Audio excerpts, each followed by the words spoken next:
오늘 아침 우리에게 주시는 하나님 말씀은 신약 성경 로마서 5장 1절에서 8절까지 말씀 되겠습니다. 신약 성경 245쪽 로마서 5장 1절에서 8절까지의 말씀을 이제 받들어 봉독해 올리겠습니다. 그러므로 우리가 믿음으로 의롭다 하심을 받았으니 우리 주 예수 그리스도로 말미암아 하나님과 화평을 누리자. 또한 그로 말미암아 우리가 믿음으로 서 있는 이 은혜에 들어감을 얻었으며 하나님의 영광을 바라보고 즐거워하느니라. 다만 이뿐 아니라 우리가 환난 중에도 즐거워하나니 이는 환난은 인내를, 인내는 연단을, 연단은 소망을 이룬 줄 알미로다. 소망이 우리를 부끄럽게 하지 아니함은 우리에게 주신 성령으로 말미암아 하나님의 사랑이 우리 마음에 본바됨이니 우리가 아직 연약할 때의 기약대로 그리스도께서 경건하지 않은 자를 위하여 죽으셨도다. 의인을 위하여 죽는 자가 쉽지 않고 선인을 위하여 용감히 죽는 자가 혹 있거니와 우리가 아직 죄인 되었을 때에 그리스도께서 우리를 위하여 죽으심으로 하나님께서 우리에 대한 자기의 사랑을 확정하셨느니라. 아멘.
아멘. 할렐루야. 귀한 찬양 감사합니다. 우리의 소망은 오직 예수 그리스도인 줄 믿습니다. 아멘이죠. 예수 그리스도 안에 모든 지혜와 지식의 부요가 다 숨겨져 있어요. 그리고 그분이 우리의 반석이 되시고 모든 환난 날에 우리를 돕는 하나님인 줄 믿습니다. 권능인 줄 믿습니다. 늘 세상의 소망에 실패했다면 예수 그리스도가 이런 데 소망 삼아서 승리하는 축복이 있기를 축원을 드립니다. 장마, 늦장마가 시작됐고 또 무더위 가운데지만은 여러분들이 기도해 주셔서 우리 지난 화요일부터 금요일까지 3박 4일 동안 제 10번째 코리아 에클레시아 영성수련회가 은혜 가운데 잘 마쳤어요. 이번에 처음 영성수련회 온 사람이 73명, 그리고 이를 섬기고 돕기 위해서 또 여러 곳에서 또 우리 교인들 99명이 섬김으로 참석해서 172명, 연인은 170명이 이 에클레시아에 참여했습니다. 모든 분들이 다 이번 이걸 통해서 큰 은혜가 임했습니다. 병 고침의 역사가 일어났고 또 방언을 받고 문제가 해결되어지고 절망하는 사람들이 새로운 소망을 얻고, 그러면서 이구동성으로 모두가 다 하나님께서 우리에게 큰 영광을 베푸셨고, 또 양문교회를 통해서 이와 같은 놀라운 수련회를 갖게 한 것이 너무 고맙다고, 너무 감사하다고 우리 양문교회에 감사를 표하는 그런 아름다운 모습을 봤습니다. 이번에도 우리가 참여한 분은 16명이 참석하고 나머지 50명이 넘는 사람들은 다 외부에서 오셔서 72명이 참여하고 또 많은 도우미들이 와서 봉사해 주었습니다. 우리 권사님들도 여러분이 참석했는데 이구동성으로 하는 얘기가 똑같은 얘기를 해요. 나는 권사로서 10번씩 하면서도 안 오니까 부끄러워서 어쩔 수 없이 왔는데 와서 참여해 보니까 왜 진작에 못 왔는지, 왜 내가 이렇게 좋은 것을 몰랐는지 몰랐다고. 이게 한 사람 얘기 아니라 모두가 다 그 얘기예요. 그러면서 이제는 내 자녀들도 내 주변 사람들도 함께 참여해서 여기가 작은 천국이고 여기서 진정 하나님 만나서 내 삶이 이렇게 바꿔지는데, 이렇게 행복한데, 할렐루야. 여러분 기도해 주셔서 대단히 감사합니다. 고맙게 생각하고 우리 양문교회로 이 일을 감당케 하신 하나님께 영광을 돌립니다. 종교개혁자 마틴 루터가 그렇게 얘기했어요. 신앙생활이라고 하는 것은 한마디로 하나님과 바른 관계를 맺는 것이다. 구체적으로 얘기하면 우리 삶 속에서 구체적으로 하나님과 바른 관계를 맺고 살아가는 것, 그게 신앙생활이라는 얘기예요. 이 하나님과의 바른 관계는 의의 관계고 그리고 평화의 관계가 됩니다. 오늘 로마서 5장 1절에 그러므로 우리가 믿음으로 의롭다함을 받았으니 우리 주 예수 그리스도로 말미암아 하나님과 화평을 누리자라고 그렇게 말씀하고 있어요. 여기서 의롭다 하심을 받았다고 하는 이 의롭다고 하는 의는 하나님과 우리 사이의 바른 관계를 이야기할 때에 이 의라고 사용하는 거예요. 여러분 우리가 이걸 알아야 되죠. 하나님은 의로우신 분이기 때문에 죄인은 하나님 만날 수가 없다고 하는 사실이에요. 설사 죄인이 하나님을 만난다 할지라도 하나님이 너무 의가 완벽하기 때문에 그 앞에서 죽음이 존재할 수밖에 없는 거예요. 그래서 하나님께서는 하나님의 의를 죄인인 우리에게 옷을 입혀서 우리를 의로운 사람으로 만들어 놓으시고 그렇게 여기 만나 주시는 거예요. 그렇기 때문에 이 의롭다함을 받았다고 하는 것은 우리의 죄 용서가 전제되는 거예요. 하나님이 우리의 죄를 용서하실 때에 여러분 그냥 용서한다고 하는 소극적인 의미가 아니에요. 죄인을 잠시 눈 감아준다고 하는 그런 의미가 아니라 완전하게 우리의 허물과 죄를 다 깨끗하게 하나님께서 하시고 나서 우리를 새로운 사람 그리고 온전한 관계 속에서 만나주시는 것, 그게 의롭다함을 받았다, 그렇게 이야기할 수 있습니다. 마치 뭐와 같으냐면 누가복음 15장에 나오는 탕자의 비유와 마찬가지예요. 탕자와 그리고 그 탕자를 영접하는 아버지의 모습. 여러분 탕자가 돌아왔을 때 아버지는 그를 탕자로 맞이한 게 아니에요. 완전한 아들로 다시 맞아주는 거예요. 그렇기 때문에 아버지는 이 아들이 나가서 그 많은 재산을 다 허랑방탕하는 데 쓰고 죄짓고 거짓골을 도와서 온 그것을 나무라든지 책망하든지 왜 그러느냐고 따지지 아니하고 아들 모습 그대로 온전한 아들로 받아주는 거예요. 이게 누가복음 15장 21절에 기록했잖아요. 아들이 이르되 아버지 내가 하늘과 아버지께 죄를 얻어 싸우니 지금부터는 아버지 아들이라 일컬음을 감당하지 못하겠나이다. 나는 아들이 아닙니다. 아들 자격 없습니다. 그랬더니 22절에 뭐래요? 아버지는 종들에게 이르되 제일 좋은 옷을 내어다가 입히고 손에 가락지를 끼우고 발에 신을 신겨라. 그리고 가장 살찐 송아지를 끌어다가 잡으라. 우리가 먹고 즐기자. 왜? 이 내 아들은 죽었다가 다시 살아났고 이는 내가 잃어버렸다가 다시 얻은 아들이다. 그렇게 하니까 그 사람들이 다 즐거워하고 잔치가 벌어지게 되는 거예요. 할렐루야. 이게 탕자와 아버지의 모습인데 하나님께서 우리의 죄를 완전히 예수 십자가를 통해서 의롭게 만들어 놓으시고 우리를 이제는 완전한 아들로 우리를 맞아주셨다 하는 거예요. 이걸 우리가 믿어야 돼요. 이 사실이 우리가 믿어져야 된다는 거예요. 이게 신앙인 거예요. 하나님이 나를 완전한 사람으로 이제는 완전한 아들로 대해주신다고 그렇게 믿어져야 되고 믿어야 된다 하는 거예요. 그리고 중요한 것은 여기에 대한 믿음이 생기면 아멘입니다. 여러분 다 이제 하나님이 죄 용서하시고 나를 의롭다 하시고 내가 하나님의 자녀가 된 거 믿어져요? 예. 그게 믿어지면 그 다음에 중요한 것이 하나 있는데 내가 내 자신을 용서해야 돼요. 내가 스스로 내 자신을 이제는 하나님 앞에 의로운 사람으로 인정을 해줘야 된다 하는 거예요. 하나님이 나를 의롭다 하셨고 완전한 자녀로 받아주시면 나 스스로도 그렇게 여겨야 되는데 오늘 많은 사람들이 하나님의 사랑을 얘기하고 하나님의 용서를 얘기하고 그걸 믿는다고 하면서도 자기 자신을 용서를 못해요. 나는 죄인이고 아직도 부족하고 아직도 죄 가운데 살아가고 그래서 죄책 속에서 늘 살아가는 거예요. 그게 마치 신앙생활을 잘하는 것처럼 그렇게 착각하고 산다 그 말이에요. 네? 아버지 하나님은 다 용서하시고 완전한 의로운 사람으로 나를 부르고 있는데 슬금슬금 눈치 보고 그저 아버지 보면 부끄러워서 슬금슬금 피하고 이게 우리의 신앙 모습이 아니냐는 거예요. 하나님 얼마나 답답한 거예요.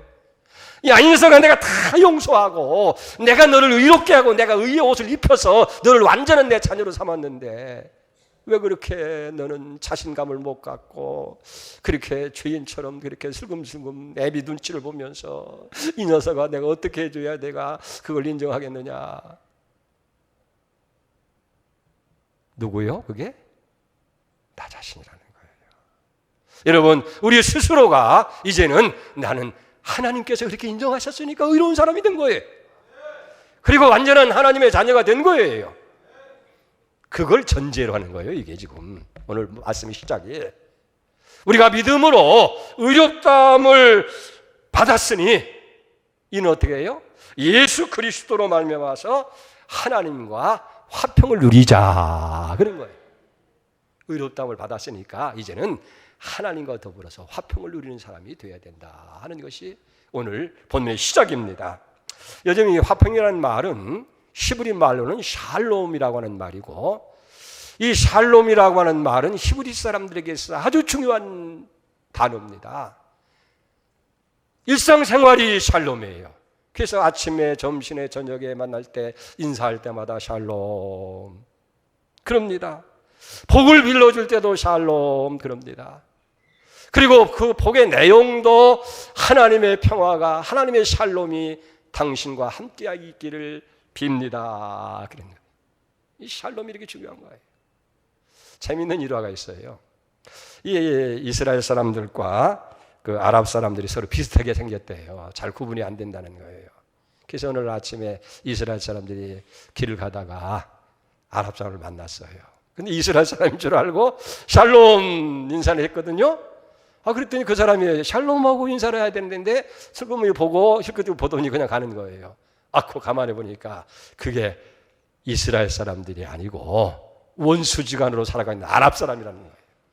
쫓아가지고 호주머니에 돈을 꺼내서 여보시오 돈 줄 테니까 아까 내가 샬롬이라고 한 것 그거 물리라고 다시 되돌려달라고 그렇게 얘기했다는 거예요.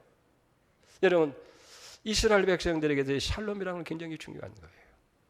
그리고 이 샬롬 평화는 하나님과의 관계 속의 평화, 이웃과의 관계 속의 평화, 내 자신과의 관계 속에서도 이 샬롬이 평화가 이루어져야 된다는 거예요. 이스라엘 사람들은요, 복의 개념이 우리와 달라요.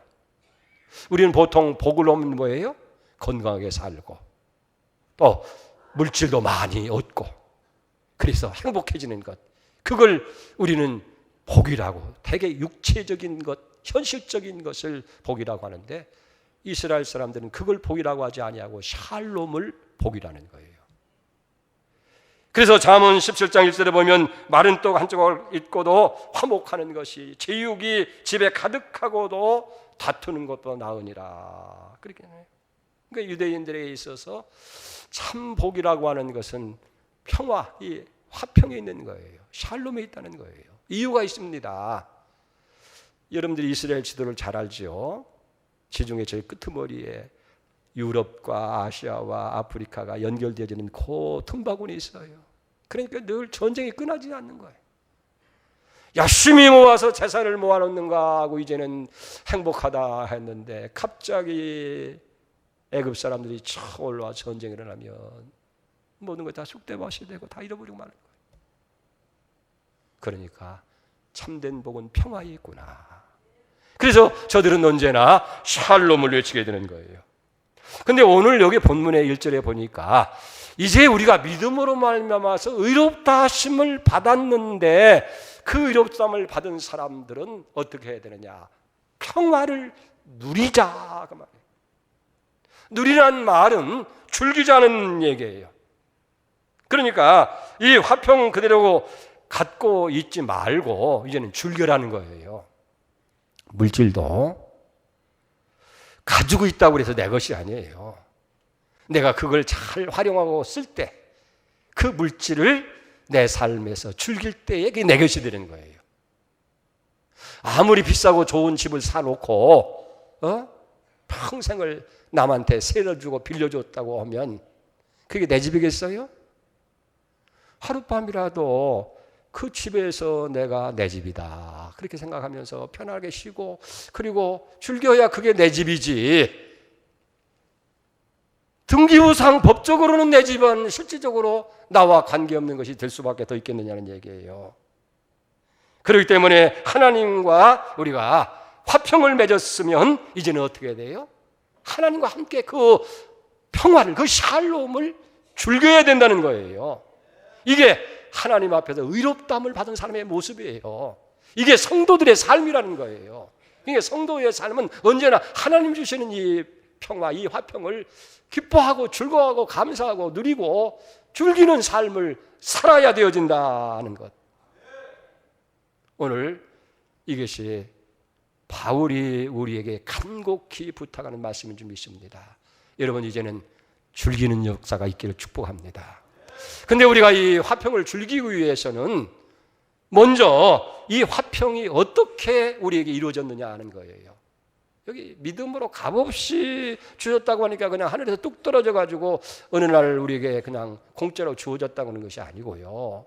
그렇게 되기 위해서는 하나님의 아들 예수 그리스도께서 십자가에서 죽으시는 이 엄청난 대가가 지불되고서야 우리가 의롭다함을 받게 되고 하나님과 평화의 관계가 맺어지게 됐다 하는 거예요.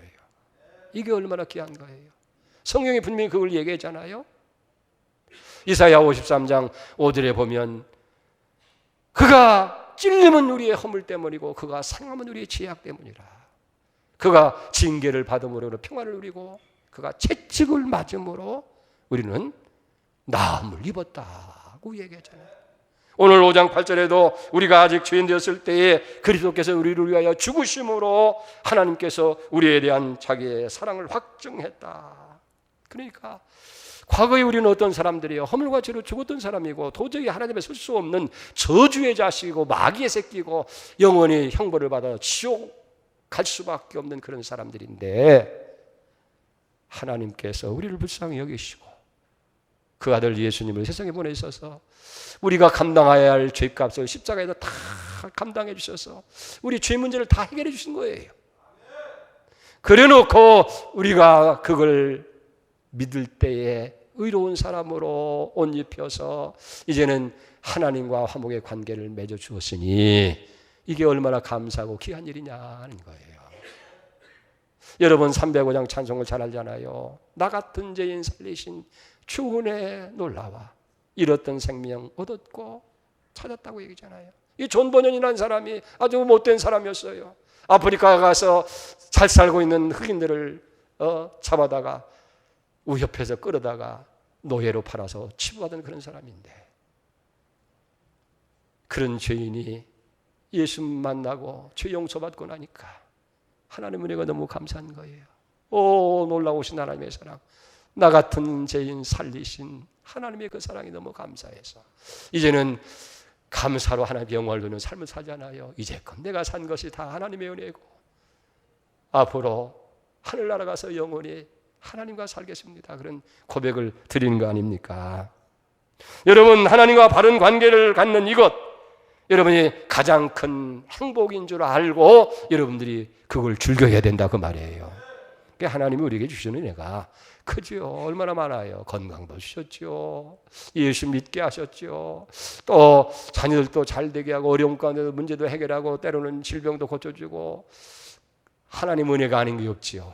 그러나 그 많은 은혜 가운데서 가장 큰 은혜는 구원의 은혜예요. 예? 나 같은 죄인을 용서해 주어서 의롭게 만들어주신 이 은혜, 자녀 삼아주신 은혜가 얼마나 크냐는 거예요. 그걸 우리가 기뻐하고 즐겨야 된다 그 말이에요.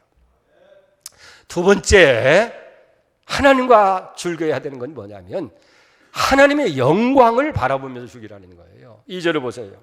또 그로 말미암아 우리가 믿음으로 서 있는 이 은혜에 들어감을 얻었으며 하나님의 영광을 바라보고 즐거워하느니라. 예, 하나님과 화평한 사람은 그 화평을 즐길 뿐만 아니라 앞에 있는 영원한 약속을 바라보면서 여기 즐거워한다는 거예요.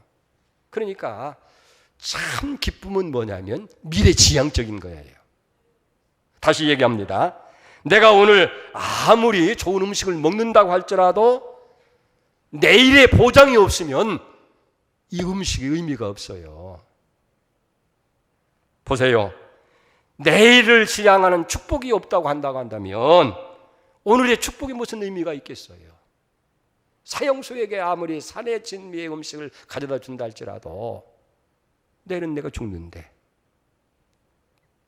이걸 먹고 내가 건강을 얻어서 좀 행복하게 살면 이 음식이 산의 진미가 되고 맛있는 음식이 될 텐데 내일 죽을 놈이 이게 무슨 산의 진미가 필요하겠느냐. 내일이 보장이 없으니까 오늘 산의 진미의 이 즐거운 음식의 맛을 즐길 수가 없게 되는 것과 똑같다 그 말이에요. 그렇기 때문에 여러분, 영원한 미래에 대한 축복의 그림자로 오늘 내 행복이 의미가 있는 거예요.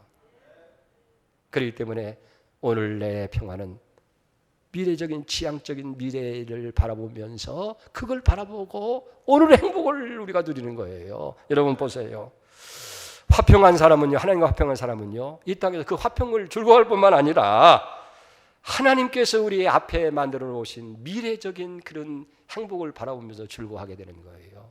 그래서 신앙을 뭐라고 얘기했냐면 바라봅니다 그래요. 신앙은 바라보는 것이다. 예를 들면 모세를 보세요.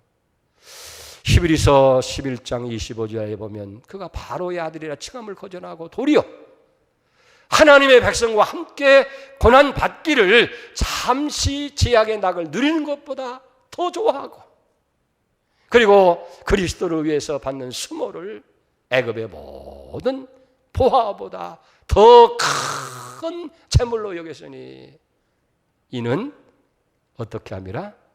상 주시는 일을 바라봅니다. 상 주시는 하나님을 바라보니까 바로의 아들이라고 하는 이 권세, 이 명예 별거 아니야. 잠시 그리스도의 그 백성과 함께 받는 수모, 이게 애굽의 재물보다 훨씬 더 큰 것은 그걸 인해서 하나님께서 주시는 상을 보니까 이게 보통 문제가 아니라는 거예요. 바울도 똑같은 얘기를 하잖아요. 로마서 8장 18절에 보면 현재의 고난은 장차 나타날 영광과 좋게 비교할 수가 없다.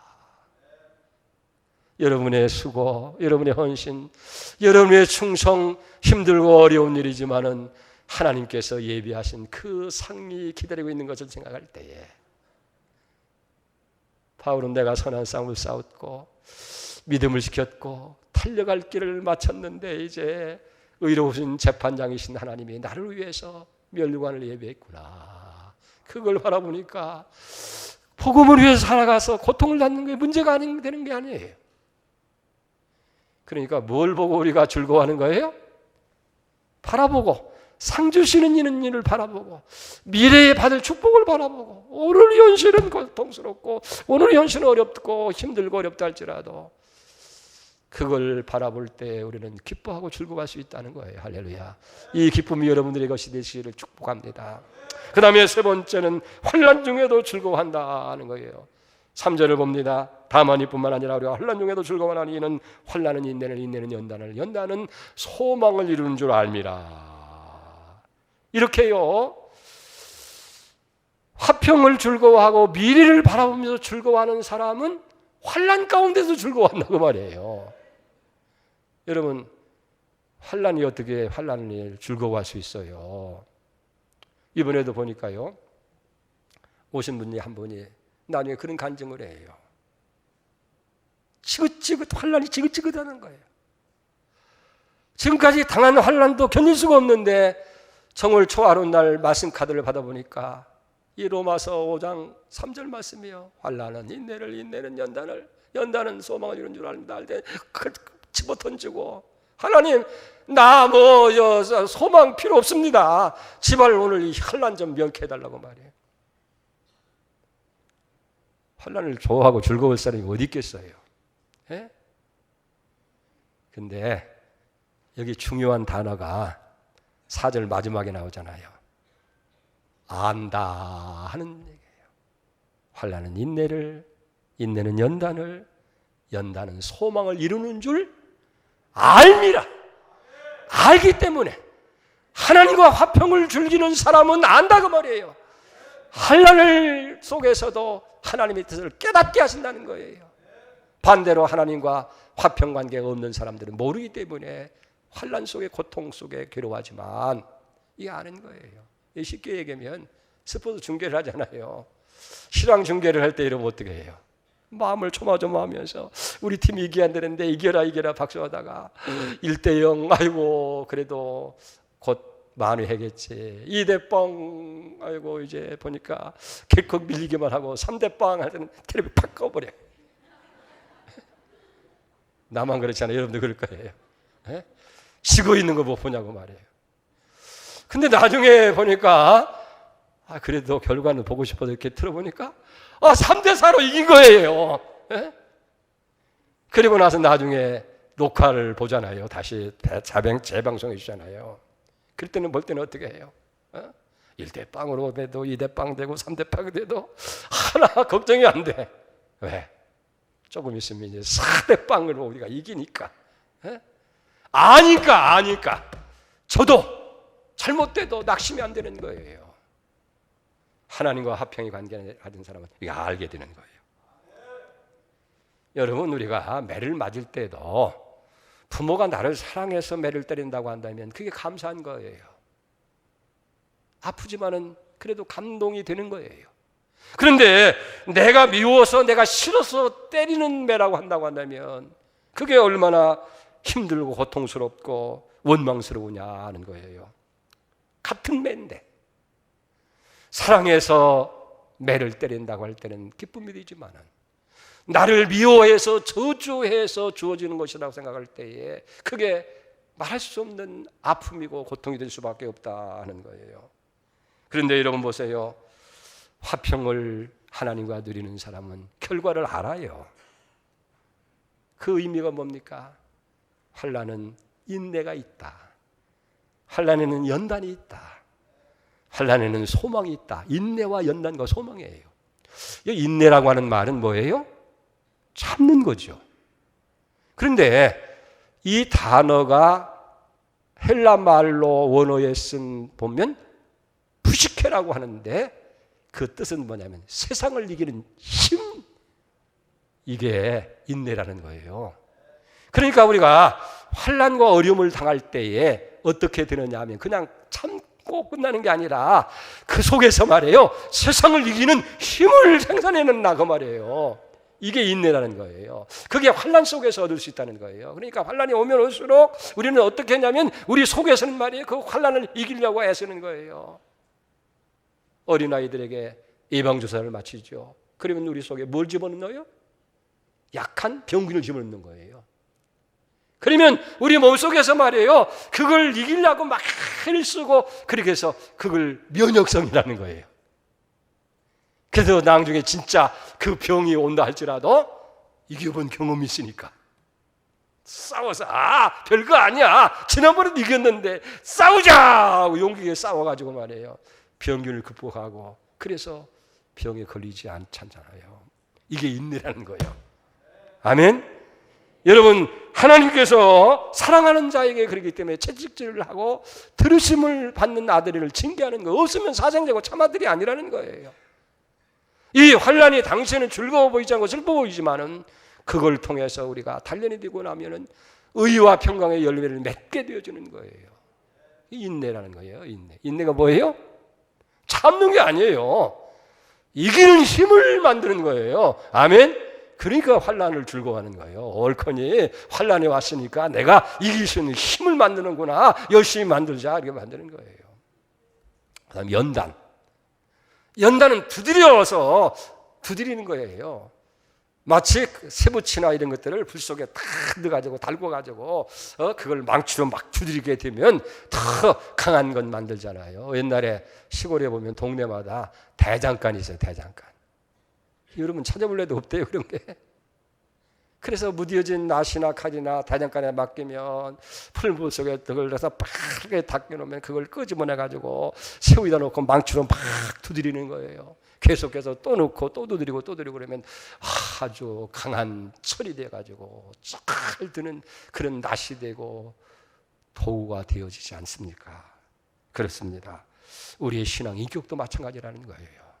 환난을 통해서 두드리는 거예요. 부족한 것 다 제거하고 문제되는 것 다 제거하고 그렇게 해서 완전한 인격을 만드는 거예요. 욥이 고백하잖아요. 23장 10절에 보면 그러나 내가 가는 길을 그가 아시나니 그가 나를 단련한 후에는 내가 순금이 되어서 나오리라. 아멘. 환난을 통해서 찌꺼기와 약한 것이 다 떨어져 나가고 정말 우리는 온전한 사람을 이루게 될 때 얼마나 감사하고 귀하냐는 거예요. 그래서 우리는 소망을 이루게 되는 거예요. 그걸 아니까 환난 중에도 즐거워하는 거예요. 왜? 환난은 인내는 연단은 소망을 이루는 줄 알미라. 그래서 하나님과 화평한 자는 환난 중에서도 여러분 기뻐할 수 있게 되는 줄 믿습니다. 혹시 여러분 환난 중에 있는 사람이 있습니까? 그래서 이게 지긋지긋하다. 제발 좀 없으면 좋겠다. 근데 우리는 하나님 안에서 화평을 이룬 사람들이에요. 하나님이 사랑하는 자녀들이에요. 사랑하는 자를 하나님께서 채찍질하시고 징계하시는 것이고 여러분들이 잘 인내하세요. 이기는 힘을 생산하면 나중에는 더 온전하고 강한 사람이 만들어지는 거예요. 그래서 야고보서 1장 2절에 얘기합니다. 내 형제들아 너희가 여러 가지 시험을 당하거든 온전히 기쁘게 여기라. 이는 너의 믿음의 시련이 인내를 만드는 줄 너희가 알미라. 인내를 온전히 이루라. 이는 너희를 온전하고 구비하여 조금도 부족함이 없게 함이라. 그러기 때문에 우리는 환난 중에도 즐거워하는 거예요. 아멘입니까? 그래도 환난은 싫어요. 마찬가지예요. 다 싫지요. 그러나 그 당시는 싫어 보이지만은, 슬퍼 보이지만은, 연단한 후에는 의와 평강의 열매가 분명히 맺어질 줄로 믿습니다. 자, 다시 말씀을 정해 봅시다. 우리는 다 하나님 앞에 의롭다함을 받은 사람들이에요. 예수님이 그거 하신 거예요. 그리고 여기 의롭다함을 받은 사람은 이제는 하나님과 함께 화평을 누려야 되래요. 이 화평을 즐기는 성도가 진짜 우리가 해야 할 일이고 성도의 모습이라 그런 얘기예요. 근데 우리 가운데에 환난을 가지고 있는 사람이 있고 즐기는 사람이 있어요. 잘 들으세요. 믿음을 가지고 있는 사람도 있고 그 믿음을 즐기는 사람이 있어요. 어떤 분이 그런 얘기를 합니다. 목사님, 나는 사실 지식적으로는 믿습니다. 내가 구원받는 것도 믿어지고 하나님 자녀된 것도 믿어지고 하나님 나를 사랑하는 것도 믿어지고 천국 가는 것도 믿어집니다. 그런데 삶 가운데서는 그 믿음이 적용이 참 어려워요. 머리로는 믿어지는데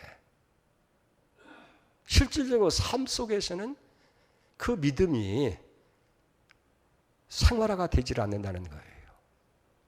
근데 영성순회를 통해서 은혜 받고 성령님이 오시니까 머리에 있던 그 믿음이 가슴으로 오는 거예요. 그리고 삶이 되어져서 정말 내가 하나님의 자녀인 것이 더 확실히 믿어지고 하나님 자녀라고 하면 어떻게 아버지를 기쁘시게 할까 하는 삶이 살게 되어지고 하나님의 사랑을 마음속에 간직하고 보니까 그 사랑을 이웃에 나누려고 애쓰게 되고 자녀들을 바라보니까 이게 옷만 입히고 밥만 먹이고 공부만 시키면 부모가 아니고 그 자녀를 정말 아버지의 사랑으로 감싸지 못한 그런 모습을 볼 때에 뜨거운 마음에서 그 앞에 회개하고 용서를 구하고 가슴 앞에 꼭 껴안고 사랑을 표현해 주니까 이렇게 반항하고 하던 아이들도 우리 아버지가 진짜 이제는 믿는 사람이야, 예수 믿는 사람이야, 아버지가 저렇게 변화된 거 보니까 하나님 진짜 살아계신 분이야. 그걸 친구들한테 가서 얘기를 하면서 하나님 살아계시다 친구들 하는 거예요. 믿음도 가지고만 있지 말고 즐겨야 돼요. 교회 생활도 교회만 왔다 가지 말고 교회 생활을 즐겨야 되는 거예요. 아멘입니까? 여러분 나와서 교회 와서 그냥 예배만 드리고 그냥 뭐 할 일 있으면 하고 그냥 가고 그래서 내가 신앙생활 한다고 생각하지 말고요. 교회 나와서는 즐겨야 돼요.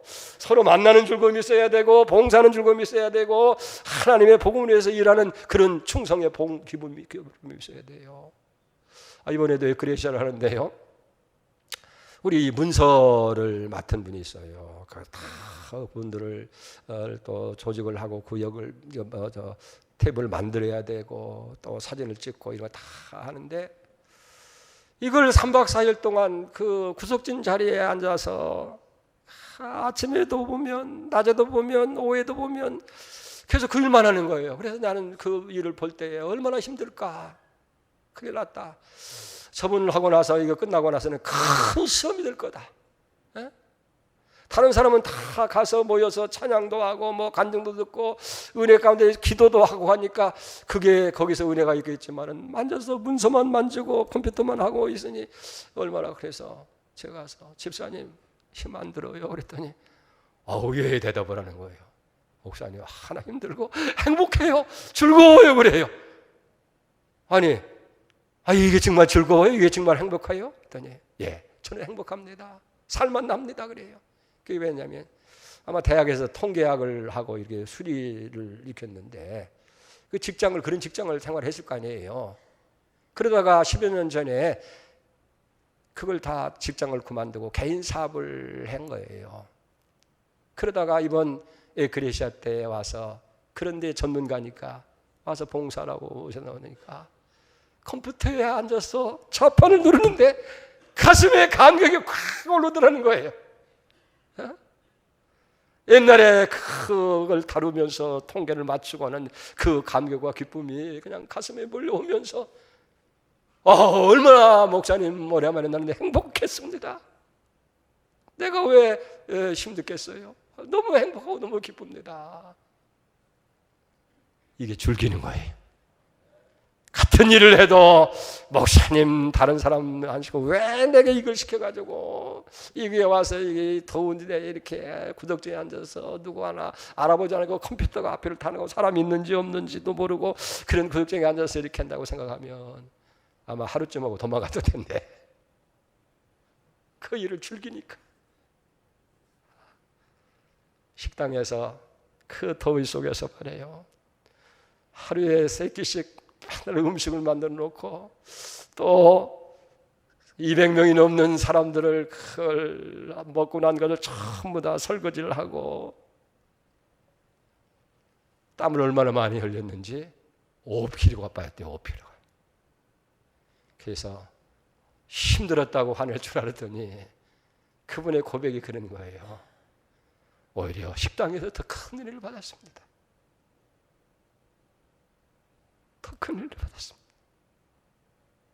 너무너무 행복했습니다. 여러분, 찬송도 그냥 곡조만 부르는 것이 아니라 찬송을 즐겨야 되는 거예요. 아멘입니까? 말씀을 그냥 듣는 것이 아니라 말씀을 듣고 그 말씀을 하나님의 음성으로 듣고 나누는 즐거움이 있어야 되고 간직하는 기쁨이 여기 있어야 된다 하는 거예요. 그렇기 때문에 우리는 다 예수를 믿고 의롭다함을 받은 사람들이에요. 과거에 하나님과 원수였던 사람이 이제는 하나님과 화목한 사람이 된 거예요. 화평을 이루는 사람이 된 거예요. 이제는 이 평화를 간직만 하지 말고 즐기자는 거예요. 하나님은요 우리가 고생하고 고행하는 것이 아니라 즐거워하는 거예요. 여러분의 자녀들이 다 행복하고 즐겁고 할 때 볼 때는 얼마나 좋아요. 기쁘잖아요. 거기에 하나님 기쁨이 있는 거예요. 그렇기 때문에 의롭다함을 받고 하나님과 평안을 누린 사람은 기뻐하는 거예요. 내가 이런 자리에 있게 되니 그게 기쁨이 되는 것이고 즐거움이 되는 것이고 장차 하나님 앞에 받을 이 세상과 조금 비교할 수 없는 그 영광을 바라보면서 즐거워하는 것이고 그런 사람들은 환난 가운데도 즐거워하는 거예요. 왜? 그 환난이 인내를 만들고 연단을 만들고 소망을 이루는 걸 내가 알기 때문에 우리는 즐거워하는 거예요.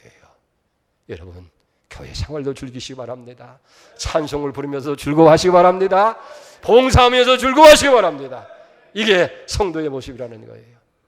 오늘 이런 기쁠 때 그럴 때 교회 생활이 행복한 거예요. 서양 사람이 뭐라 할지라도 경제가 어렵더라도 그만 오늘 우리 앞에 모든 것이 다 여러분 위기가 온다 할지라도 주님이 나의 반석이 되시니까 환난 중에도 반석이 되시고 지켜주실 분이 되니까 그래서 성도들은요 즐거워하는 거예요. 많은 수많은 박해와 핍박을 받으면서도 찬양을 부르며 할렐루야 하면서 순교의 자리에 갈 수 있었던 것은 평화를 누리는 즐거움이 그 마음속에 있었기 때문인 거예요. 이제 여러분들이 얼굴을 펴십시다. 가정을 펴십시다.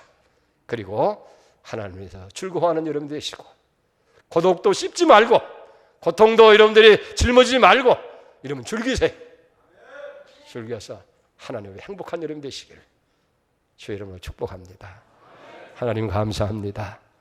의롭게 하심도 감사하고 하나님과 원수됐던 우리가 평화의 관계를 누리게 하시고 이제는 그 평화를 즐기는 사람들 되게 하여 주시옵소서.